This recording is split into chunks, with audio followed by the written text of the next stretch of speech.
Napakapait mo kasi. Sige na lang. Sige, lovely.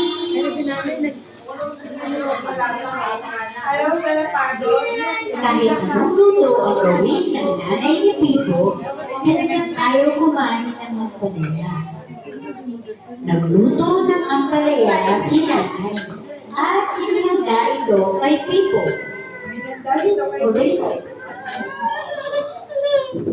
Pinagili niya ang hinanda niyang pagkain kay Pipo. Pero ayaw pa rin kumain ni Pipo. Masama pa rin ang pakiramdam niya. Hindi pa rin siya umingiti. Mapahit kasi ang ampalaya. Ayaw niyang kainin. Yan. Ayaw kumain ni Pipo ng ampalaya. Kaya nagalit si nanay. Pipo. Yan na. Nagalit si nanay.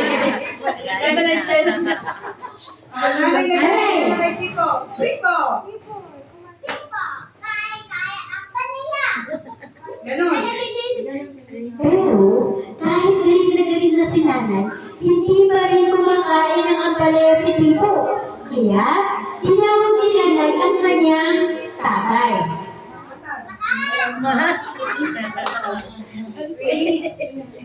Ako ang bahala, wika ni tatay. Sabihin mo, akong bahala.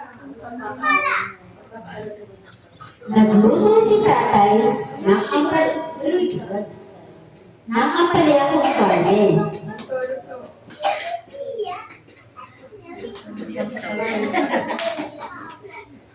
Yan. Ipinagluto ng masarap na karne, ampalaya kung karne si Pipo.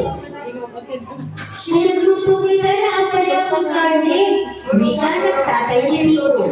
Kumain ka, masarap yan. Ayoko po, sagot ni Pipo. Napahit, masustansya ang ampalaya kung karne. Wika ng tatay ni Pipo. Lalo na kapag hinulog sa kanin. May hinilihan ka na, lalaki ka at musi ka.